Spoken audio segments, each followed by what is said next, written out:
Hey guys, good morning. Welcome back to the channel. And my name is Marisa. Welcome to all my new subscribers. Thank you guys so much for tuning in. And so the message I have for you this morning kind of went through it on my last video. I kind of touched on it for a minute, but all week last week the Lord was like, read Numbers, read Numbers, read Numbers. And I started to read Numbers last week, and then I got distracted with a bunch of stuff, and I got through all the Numbers part where they're numbering all the tribes. And then like a couple of days ago the Lord was like, read Numbers. And so I picked up where I left off, and then the story just I was like, oh, this is why he wanted me to read Numbers. And so I had already touched on the video I made. But then when I read the story, I was like, now I need to go in and teach this a little bit more, because I don't want people to, there's biblical precedence for what I'm about to say. And I want to bring it forth because in the season that we're in, God is making a distinction between the holy and the profane. He's making a distinction between his true servants and those who are power hungry, those who are title chasing, those who are fake, the ones not really chosen. They might be called, but they're probably not chosen by God to be true fivefold ministers. And so and the reason why I want to bring this forth is because we're entering into a season where the Lord is going to be extremely, I want to say, Old Testament, like Old Testament Jesus is coming back, because like he's bringing back the fear of the Lord. And we're going to learn that God does have an order, that our ways are not his ways, and that he has a precedent, and he does have a way that he likes to operate and run things. And so first I want to bring you a dream I had. Now, I had this dream 2 years ago, but I keep thinking of it. He keeps bringing up these old dreams and like giving me deeper revelation to these dreams. So I want to bring you the dream, then I'm going to bring you this teaching, and then a little explanation. So in the dream, I was in a mansion, and I was working with other people in this mansion. It was so just gorgeous. It was unbelievable. I mean, the finest things, right? It was so unbelievably like decorated, and like almost like if you've ever seen the Biltmore house or something like that. It was extravagant. And so I'm working with these other people, and we're all, every day we would come in and we would move the furniture around, and the next day when we would come back to work, somebody had moved the furniture like while we were gone, and we kept trying to put the furniture back where it was. And then we would come in and the furniture would be moved again. And we were like, who is moving the furniture? Somebody's moving the furniture. And we kept trying to put the furniture where we wanted it. But then, and then all of a sudden in the dream, I had the download that the Lord was moving the furniture. And then I woke up. And so the interpretation of the dream, God's house, his mansion, his kingdom, is representative of this house, right? And so, and the workers are the fivefold ministers.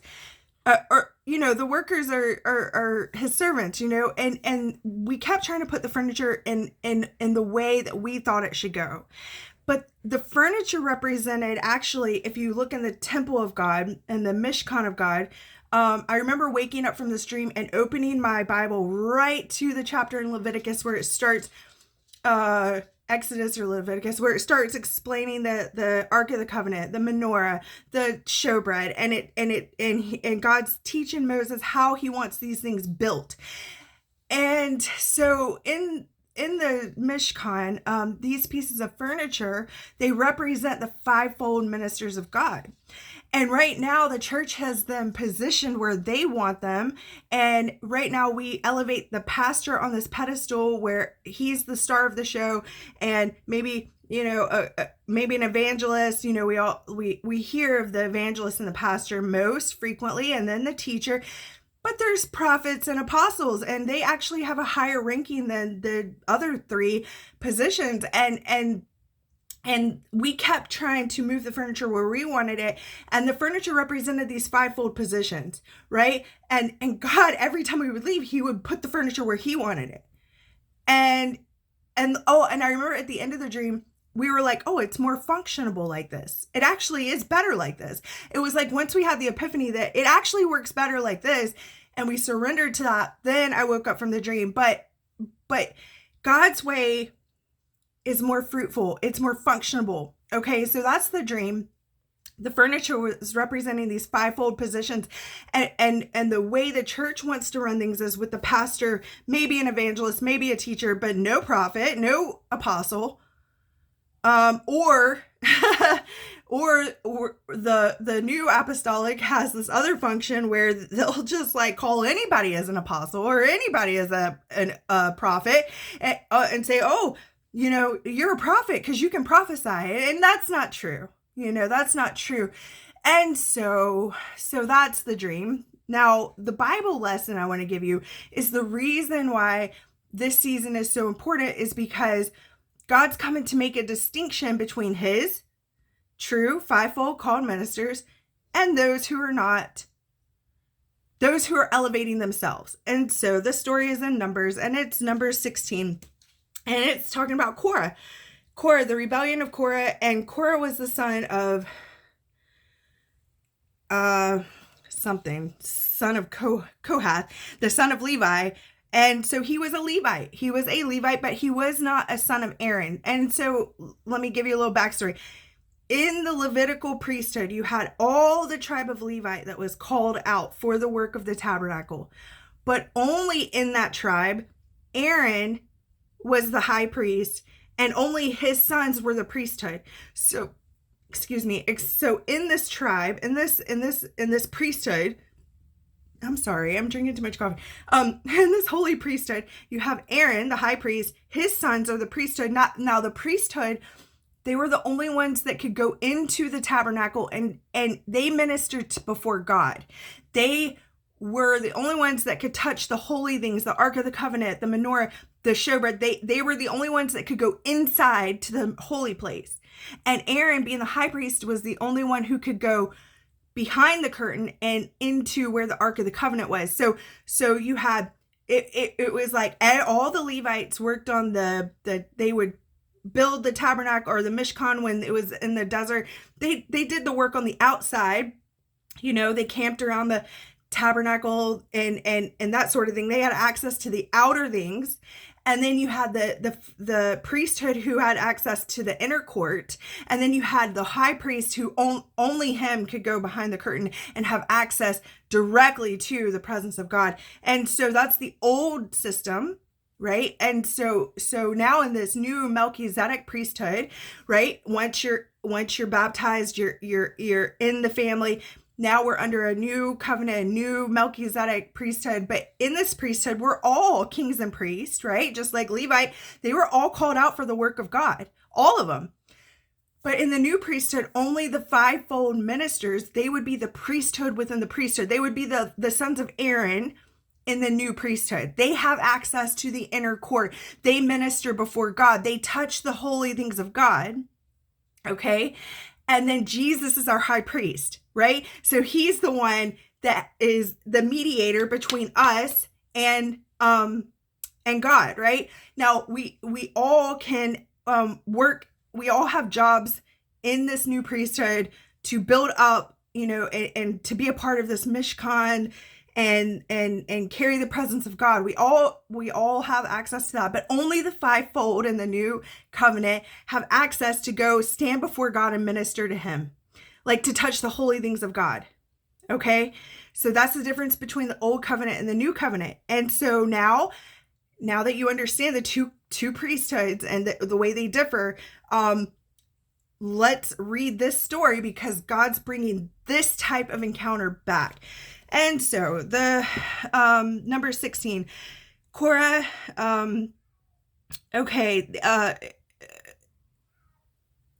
took the son of Levi with Dathan and Abiram and the sons of Eliab and On the son of Peleth, the sons of Reuben, took men, and they rose up before Moses with some of the children of Israel, 250 leaders of the congregation, representatives of the congregation, men of renown. And they gathered together against Moses and Aaron and said to them, "You take too much upon yourselves, for all the congregation is holy, every one of them, and the Lord is among them. Why then do you exalt yourselves above the assembly of the Lord?" So they're bringing accusation of Moses and Aaron that they have elevated themselves somehow, that they called themselves. And they're saying, accusing them, "Oh, you take too much upon yourselves. We're all holy. We're all called, and so, so Moses, when he heard it, he fell on his face. And he spoke to Korah and his company, saying, "Tomorrow morning, the Lord will show you who is his and who is holy, and he will cause him to come near to him. That one whom he chooses, he will cause to come near to him." And so he tells him to take these censers and put incense in it, and everyone take a censer, and that tomorrow it would be shown whom the Lord had chosen. And so they do this. And then Moses, he tells the men, he says, "Put fire in them and incense before the Lord tomorrow, and it shall be that the man whom the Lord chooses is the Holy One. You take too much upon yourselves, you sons of Levi." So he's saying, guys, you don't know what you're messing with. Like, you have no idea. You don't know what you're asking for, but go ahead. God will make a distinction. God will make a distinction. And so Moses says to Korah, "Hear now, you sons of Levi, it is a small thing to you that God, the God of Israel, has separated you from the congregation of Israel to bring you near to himself, to do the work of the tabernacle, and to stand before the congregation to serve them. And he has brought you near to himself, and all your brethren, the sons of Levi, with you, and you are seeking the priesthood too? It's not enough that you're called out and you're chosen and you're separated and you have a job. Now you want the priesthood too? So these are people they want to elevate themselves. It's not enough that they have purpose in the kingdom and a job to do. It's not enough that God has separated them and chosen them to work in the priesthood. They need to be in control as well. So these are control seekers. These are people who want to elevate themselves, and they have jealousy, envy, and spite at God's true appointed, right? Okay, therefore you and all your company are gathered together against the Lord, and what is Aaron that you complain against him? And so Moses sent to call to Dathan and Abiram and the sons of Eliab, but they said, "We will not come up. It is a small thing that you brought us up out of a land flowing with milk and honey to kill us in the wilderness, that you should keep acting like a prince over us." And so, Moses was he was bringing them deliverance, but they called their evil land the land of milk and honey. They wanted the finer things. They wanted comfort, and so their hearts didn't understand what God was truly doing for them. And so, because they had rebellion and witchcraft in their heart. And it says, "Moreover, you have not brought us into a land flowing with milk and honey, nor given us an inheritance of fields and vineyards. Will you put out the eyes of these men? We will not come up." Then Moses was very angry and said to the Lord, "Do not respect their offering. I have not taken one donkey from them, nor have I hurt one of them." And Moses said to Korah, "Tomorrow you and all your company be present before the Lord, you and they, as well as Aaron. Let each one take his censer and put incense in it, and each of you bring his censer before the Lord, 250 censers, both you and Aaron, each with his censer." So every man did it, and they put in the fire, laid incense on it, and stood at the door of the tabernacle of meeting with Moses and Aaron. And Korah gathered all the congregation with them against the door of the tabernacle of meeting. Then the glory of the Lord appeared to all the congregation. And the Lord spoke to Moses and Aaron, saying, "Separate yourselves from among this congregation, that I may consume them in a moment." Woo! He was hot. He was hot. Then they fell on their faces and said, "Oh God, God of the spirit of all flesh, shall one man sin and you be angry with the whole congregation?" So the Lord spoke to Moses and said, "Speak to the congregation, get away from the tents of Korah, Dathan, and Abiram." Then Moses rose and went to Dathan and Abiram, and the elders of Israel followed him. And he spoke to the congregation and saying, "Depart now from the tents of these wicked men, touch nothing that is theirs, lest you be consumed in all their sins." And so basically, God was like, "I'll just kill them all. It's fine. No worries." I think we don't understand that this same God is Jesus. We don't understand that this is Jesus Christ. When we're reading about the God of the Old Testament, that is the same God in the New Testament. And so he was very angry at their hearts for coming against his appointed, whom he chose to lead them out of their bondage. And they're calling it the land of milk and honey. And they're trying to take control over the situation, And so, so he tells them to separate. And then Moses says, "By this you shall know that the Lord has sent me to do all these works, for I have not done them in my own will. If these men die naturally like all men, or if they are visited by a common fate of all men, then the Lord has not sent me. But if the Lord creates a new thing, and the earth opens up his mouth and swallows them up with all that belongs to them, and they go down alive into the pit, then you will understand that these men have rejected the Lord." Now it came to pass, as he finished speaking these words, that the ground split under them, and the earth opened its mouth and swallowed them up with their households, all the men with Korah and all their goods. And so they all rose with them and went down alive into the pit, and the earth closed over them, and they perished from among the assembly. Woo! So, yeah, that's called the fear of the Lord right there. That's like God made a distinction. He made a distinction.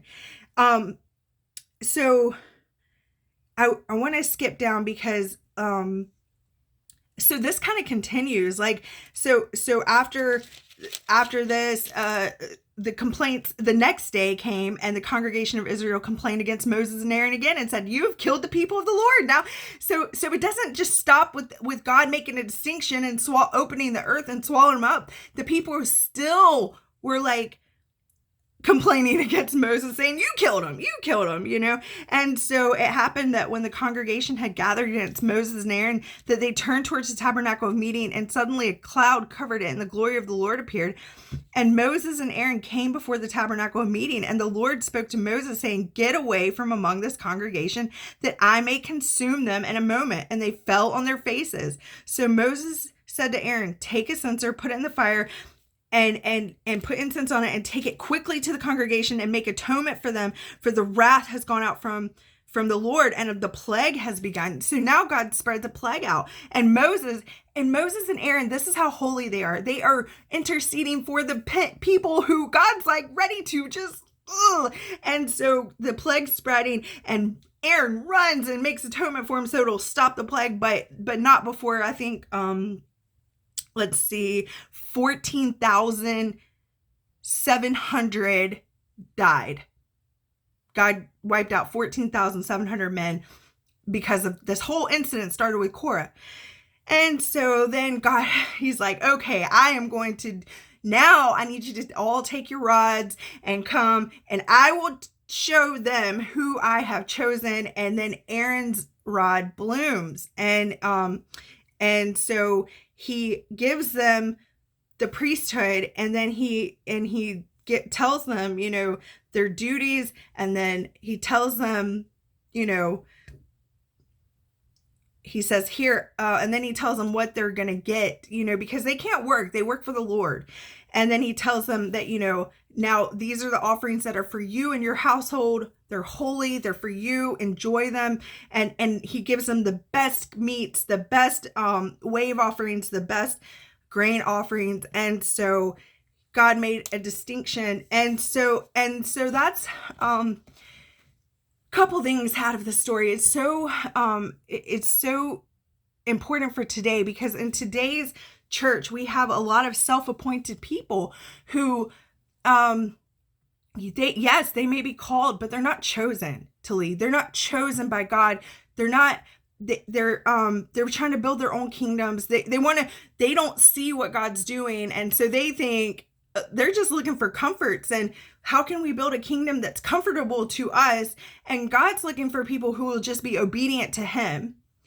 And you have to look at Moses's heart. Like, every time he was confronted by these people, he went straight to his face. He didn't try to he was trying to intercede for them. He's like, oh, you don't know the God that you were messing with. You have no idea what he's capable of. And he was trying to make atonement for them, even when they're rearing up against him. But all they could see was that they didn't have their leeks and their garlics. They were out in the wilderness to die. Like, they didn't look at the wilderness as the place where God's presence was, that he was leading them somewhere.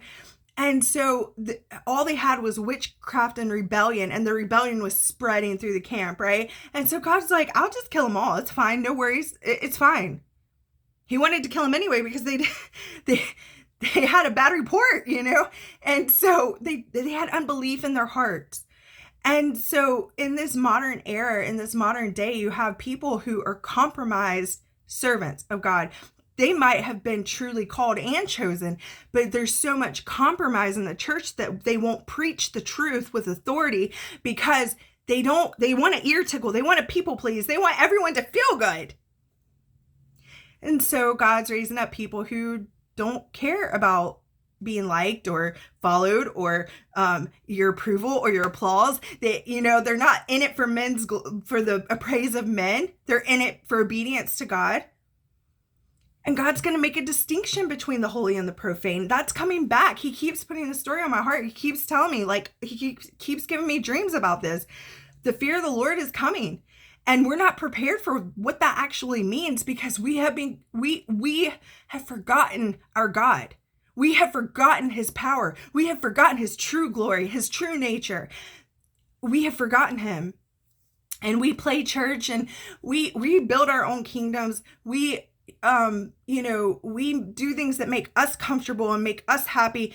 But when it comes to truly following the Lord, true obedience at any cost, there's few and far of those people around. And those people are usually shunned by the church. Most of the time. Because they confront the false. They confront the things that are not God. And they're not afraid to speak. They're not afraid. They're not afraid. Just not. They're not bought and paid for. They're not trying to preach what you want to hear so that you keep that offering plate full. Their help comes from the Lord.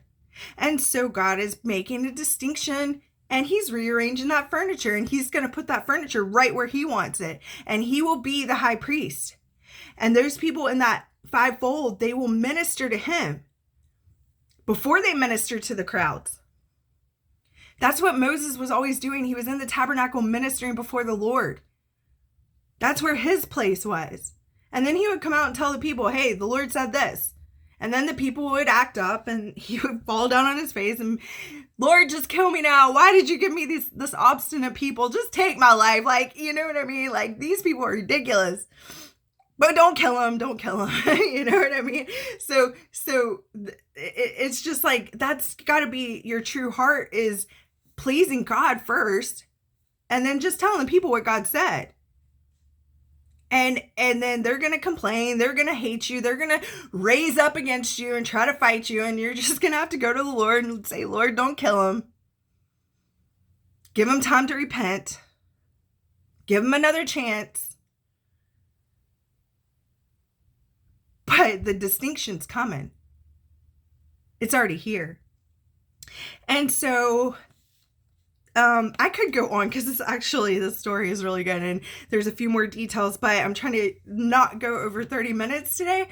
But I just want to say, I know what's coming. The Lord's been showing me these things for a couple years now, but now it feels like it's time. It's time. He's bringing these things forth.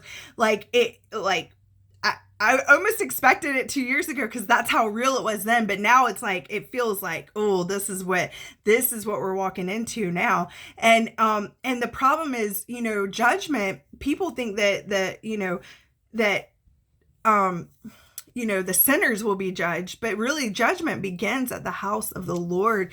And God has to clean house. He's moving that furniture around. He's going to get things, the true fivefold, in order. It's going to function way more effectively than the old ways of doing things.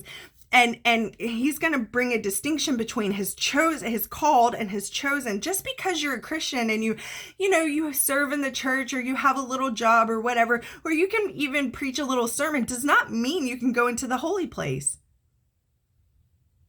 or stand before the Lord to minister to him. See, in the outer court, you had the copper laver and the bronze altar. So the bronze altar, each piece of there's 5 pieces of furniture or 6 pieces of furniture in the tabernacle. Each piece of furniture represents a different fivefold function. So the altar on the outside is the feet of Jesus, and it's where sinners come to repentance, right? And the person that stands guard over that function is the evangelist. That's in the outer court. And then you have the laver, is the washing of the water of the word. And the baptism. And so you have the evangelist and the pastor on the outer court with the people.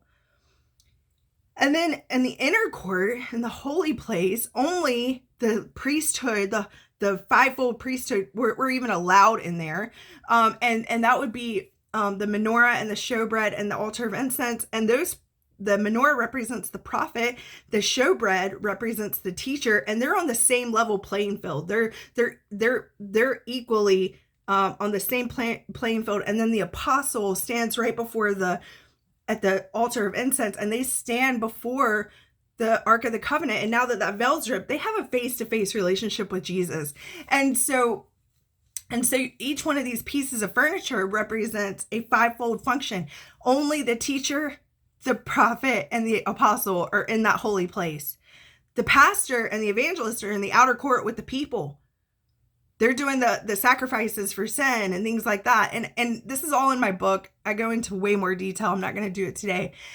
And it's on Amazon, The Bride Who Made Herself Ready. But it's literally, this is what we're going into. We're going back into the true apostolic, not self-appointed apostolic people who just want, they want to elevate themselves. We're all called. We're all holy. Yeah, but you're not all chosen. And so we need to make sure that God has chosen us before we go and try to just take a position that we are not qualified for. And God's going to bring back that fear of the Lord so that we make sure we're in our proper place. There's nothing wrong with having a different job that's not in that place, because the price you pay for being in that holy place, not many can bear that cost. Not many can preach the word unadulterated and not worry about who they offend and then because they're more afraid of God than they are those men. Moses wasn't afraid of Korah. He was like, oh, Lord, the Lord's about to kill this man. And he's on his face interceding for him. And he says, you know what? The Lord will make a distinction between you and me. And God made the distinction. So the distinction wasn't made in who could preach better. The distinction wasn't made between who had more of a following. The distinction wasn't made based off of, because Korah had 300 men behind him. He had a big following. It was just Moses and Aaron off, like pleading for the people. I don't even think anybody was backing them. And so sometimes we get deceived by these people with large followings, thinking, oh, well, see, they're anointed. It's like, yeah, but they're not chosen. And so we have to be very careful on, and make sure that we're walking in the fear of the Lord and holy reverence to him, and make sure that he's called us to one of those places before we just try to take it upon ourselves to usurp those things that don't belong to us. There's no problem doing what you're called to do, where you're called to do it, as long as you're called to do it and chosen by the Lord. And so that's my word for you today. I hope this was clear. I hope you guys got some food out of it. If you would like to leave me a comment, ask me a question or whatever, because we can go into more teachings. This is really deep, very deep, and I could go longer, but it's been 30 minutes. So I could go longer on this subject. It's just, I just wanted to give you this today. So I love you guys, and I'll talk to you soon. Bye.